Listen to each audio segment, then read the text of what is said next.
حضرت مولوی قصه میکند آن کری را گفت افزون مایه که تو را رنجور شد همسایه. یک کر بدست. یک روز یک آدم میگه که نمیره همسایت خبر بگیری، همسایت کسل شده است، عیادت بیمار واجب است و تو باید برای از احوال همسایت با خبر شوی. همسایه در ذمه ده حق داره، هم حق برادری اسلامی و هم حق همسایگی. گفت با خود کر که با گوش گران من ندریابم ز گفتی آن جوان. خاصه رنجور و ضعیف آواز شد، لیک باید رفت آنجا نیست بود. کر به خود اندیشه کرد، آخه گفت این همسایم ایم اول استگب بود، گپش حیله بفهمیدم، آلی که بیمار شده استی گپش نفهمم چکار کنم، نه که ایلاج نیست، به عیادت رفتم در کار. بعد کری بیچاره نقشه میکشه، پلان میکشه، مثل پلانای بربروس ای بعضی جوانای ما، ای بچه زن نمیگیری ولی فلان کار میکنم فلان کار میکنم، ای خدا جون تماس کنه، تا او کارا را میکنی که مسافد میشه دیگه زن چیکار میکنی، در سر دیلت میزنی. کر نقشه میکشه، چون ببینم کان لبش جنبان شود من قیاس گیرم آن را از خیرت. گفت پیشش در اومدم که سلامش دادم، دیدم که لباش می جنبه، میفهمم که انشالله میفهمید است، عقلش در جوش بوده است. چون بپرسم چونی ای محنت کشم، او بخواهد گفت نیکم یا خوشم. بعد میپرسمش که احوال چه خیلی؟ همه آدم ها عادتا میگن خوبیم الحمدلله بهتر شدگیم. من بگویم شکر چی خوردی ابا، او بگوید شربت یا ماشبا. میگم شکرانه خدا که احوالات خوبتر شده است. چی خوردی؟ طعام چی خوردم دی؟ یگان طعام نامه گرفته گیستوخی. من بگویم صحه نوشد باد آن، از طبیبان پیشی تو گوید فلان. میگم آشی تنت شود، کدام طبیب میاد پیشت خبرگیری؟ نام یگان طبیب البته میگرفته گیست.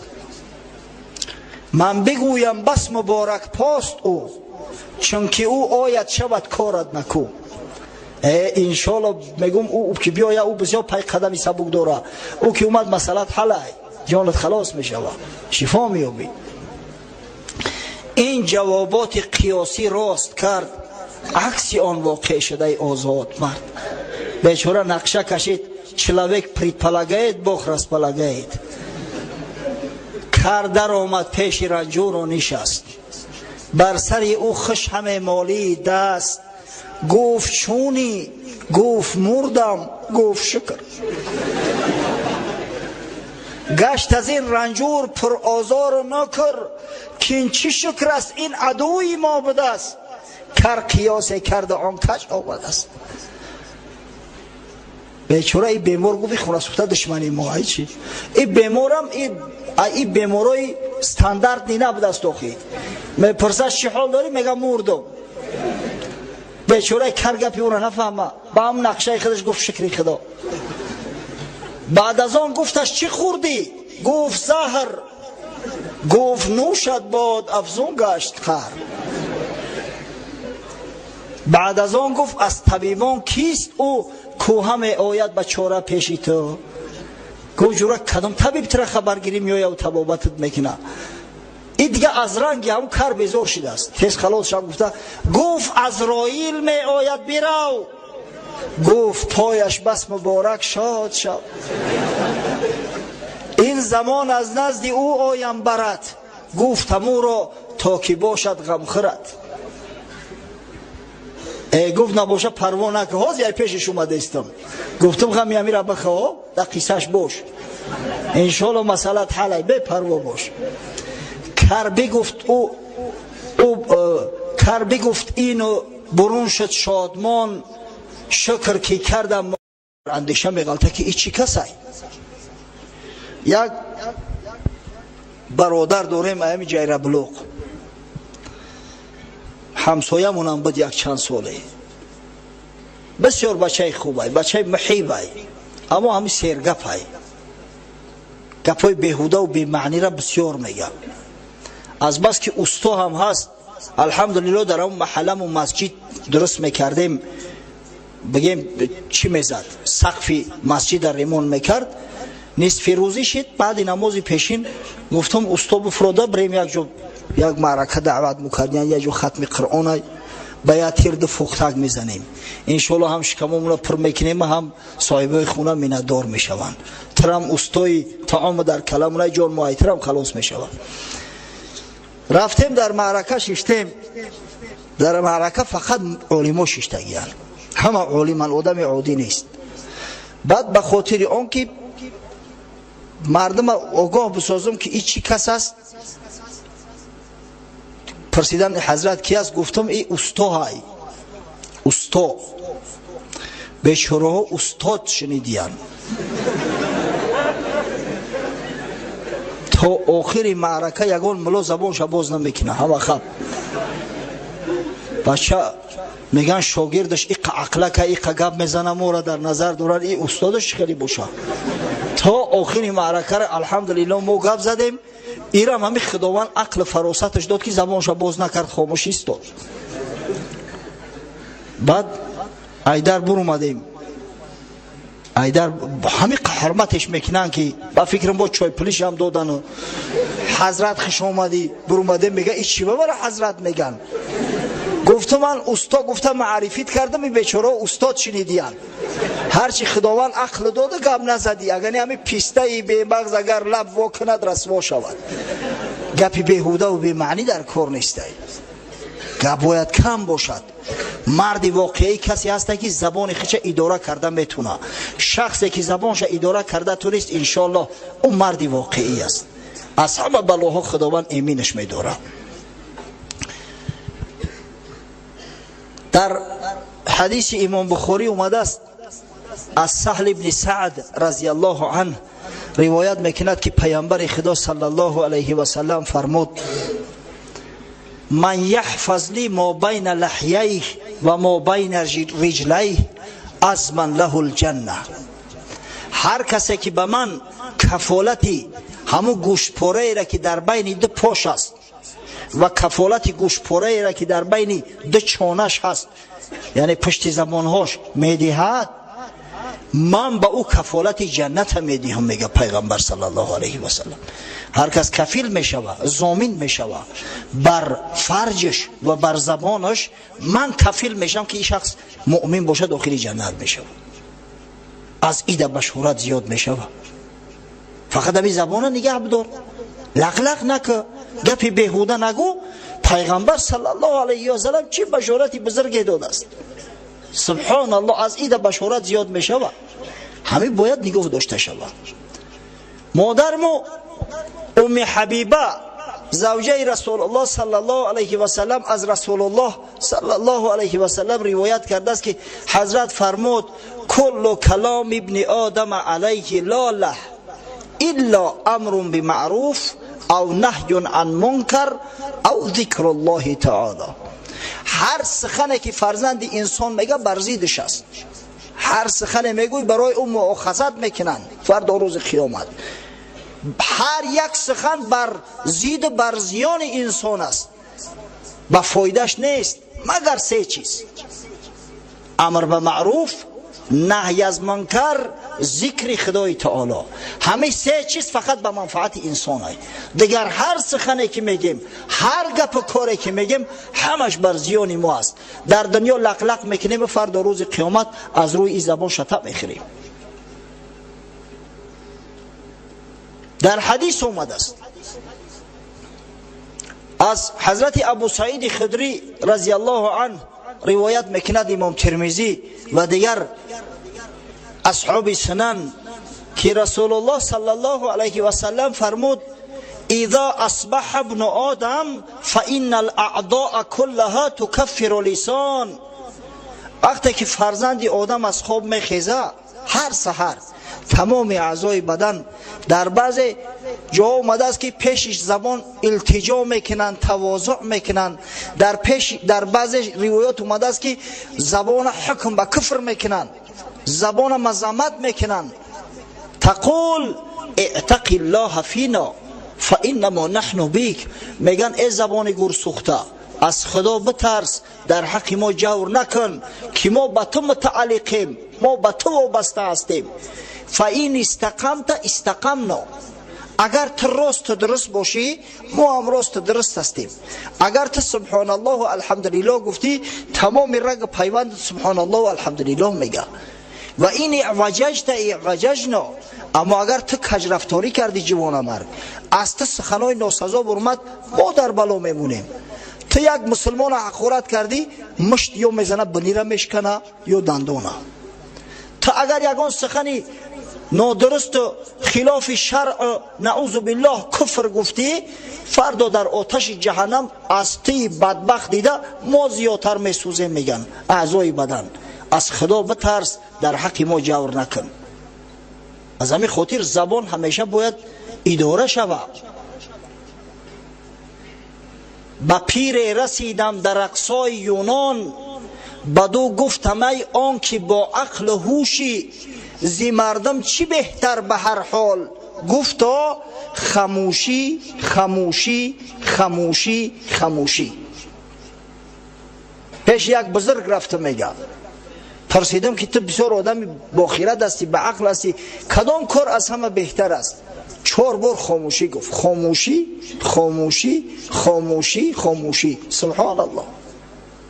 حضرت احنف ابن قیس، قصه احنف ابن قیس هم در جنگ جمل و هم در جنگ صفین برات بیان کرده بودیم. این سرور قبیله بنی سعد است.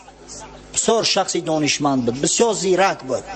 همون شخصی که نزد حضرت علی اومد گفت یا امیرالمؤمنین، گفت مرا گفت از جانب خود حکم تعیین کن. لا اقل مورد حکم تعیین نمیکنی، شخصی دیم تعیین کن. اقلا گفت سیم تعیین کن، نمیگذارم که هیچ دشمن بر ضد دسیسه کند. بسیار دانشمند بود، بسیار عاقل بود. در نزد حضرت معاویه همه جمع اومدگیان، احنف هم همونجا است. همه گپ بزنن، احنفی که از همه چرب زبان بود، شیرین بیان بود، خاموش تا آخر معرکه را لام نگفت است. بعد گفتن که یا احنف برای چی گپ نمیزنی؟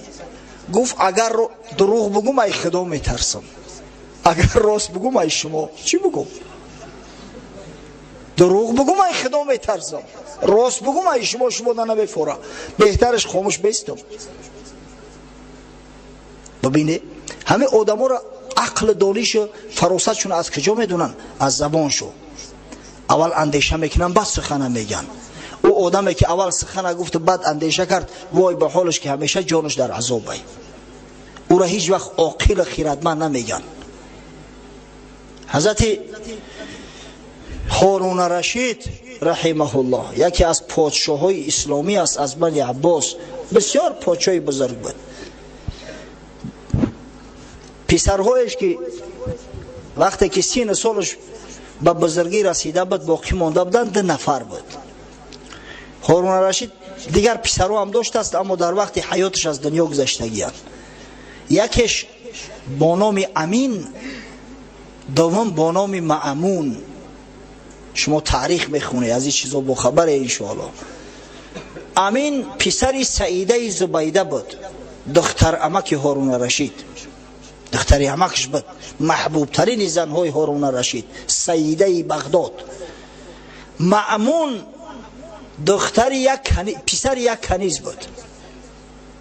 مادر مأمون رشید کنیزک بود، زن هارون رشید نمی، کنیزک هارون رشید، امی ولد. در ابتدا هارون رشید همو امین پسرش ولی عهد تعیین کرده بود که بعد وفات من امین ولی عهد است. اما بعدتر وقتی که هر دو بزرگ شدن حکمش عوض کرد، مأمون جای خود ولی عهد تعیین کرد. سیده زبیده دختر مکش وقتی شرید به غضب اومد، نزدش در اومد گفت چرا ظلم میکنی؟ اوی پسری من است. خب پسری من است، پسر یک کنیز بالاتر نباشد. گفت زنک پسری تا است، پسری من هم از دوستش میدارم، اما بنیادی ملک به عقل است، به عقل. ملک عقل آبادان میداره. من نمیخواهم که بعدی وفات من ملک دولتم تیز از دست بروه. پسری تا عقلش کامل نیست. چه چخل میگه تو چخل اثبات میکنی عقلش کامل نیست. هر دش یک کتاب میخونن، در پیش یک معلم درس میگیرن، چخل عقل ای کامل به دست ایش نه. گفت علم دیگر است، عقل دیگر. اگر بخوای گفت واضح اثباتت میکنم. گفت بسیار خوب. بعد صدا کرد، گفت امین دعوت کنی نزدم. امین صدا کردن، در اومد که پدر و مادرش ایشت است. گفت یا امین، گفت لبیک یا پدر جان. در پیشش مسواک چوب ها ایستاده بودن، مسواک چوب 3 دانش در دست گرفت. در بعضی روایات اومده است که 1 قبضش گرفت. گفت ما هذا، این چی است؟ گفت. در جواب مأمون گفت هذا مساویک. امین گفت هذا مساویک، اینا مسواک ها هستند. مسواک جمعبندی شکسته دارد. مسواک مساویک، اکبر اکابیر. اما کلمه مساویک دیگر معنی هم داره. از مس و مساوی به معنای بیعقلی، دونهیمتی، بیغیرتی، احمقی. مساویک یعنی احمقی تو، مساویکه. ببینه امین در حال گفت به اندیشه. بعدا گفت اکم مأمون صدا کنه. مأمون رشید در اومد. مأمون بسیار زیرک بود. همون عقل بسیارش اخیر سببگاری آن شد که از راه هدایت گمراه شود، طرف معتزلیه را گرفت. حضرت امام احمد حنبل خیلی جبر ظلم کرد، مجبورش کرد بگه که قرآن مخلوق است، نعوذ بالله. اما حضرت امام احمد حنبل هم که امام اهل سنت و الجماعه است، سالهای طولانی حبس شکنجه را به ذمه گرفت، اما به زبان نگفت که قرآن مخلوق است. گفت قرآن کلام خدا است، صفت خدا است، مخلوق شده نمیتونه. و همین مأمون رشید صدا کرد، گفت یا مأمون ما هذا. ای مأمون، گفت در دست من چی است؟ این چی است؟ مأمون با عقل اول اندیشه کرد که مساویک. مساویک دو معنا داشته است. یکیش به معنای مسواک چوب ها، یکیش به معنای احمقی و بیعقلی و بیخیردی تو میشید است. برای همین از بس که زیرک بود، با عقل بود، گفت هذا مسواک و هذا و هذا. این مسواک است، گفت ایشم و ایشم، جمعش نکرد. این چوب مسواک است، گفت این چوب شم و این چوب شم. گفت دیدی اکا عقل انسان با آن دانسته می شود که پیش از او که سخن از زبان برانه، در مینه سرش اول او را هضم میکنه، بعد خارجش میکنه از زبان. پسری تا هضم نکرده، حتی اندیشه نکرد که مساویک میتونه که دیگر معنا داشته باشه، در حال مثل اتومات از زبانش برآمد. اما مأمون که با عقل است، اول همون را در مینش یک گذران، دید که دو معنا داشته است، معنای دیمش ناجایز است، در نزد پادشاه گفتنش نشانه ابلهی و احمقی است. از همه خاطر نیاکه بچی راه و بچی طریقه جانش خلاص کرد. پس این سخن ببینه که چقدر یک نعمتی بزرگ است، اگر به شرطی که اداره شود. این زبان بسیار دولتی بزرگ است. قدری زبان برا داشتن شما از آدمایی که زبانشو میگیره، یا از او بدتر از کسایی که گنگ هستن، از اونا بپرسه که این بزرگ نعمت است. انسان از حیوان متمایز میسازد، اما به شرطی که زبان در اختیار صاحبش باشه. زبان بریده به کنج نشسته سومم بکم، به از کسی که نباشد زبانشان در حکم. همین زبانت بریدگی در یک جا خاموش باشی بهتر است از او که زبان در حکم صاحب نباشه. هر لقیگی و هر سفسطه از زبان خارج شدن بگیره.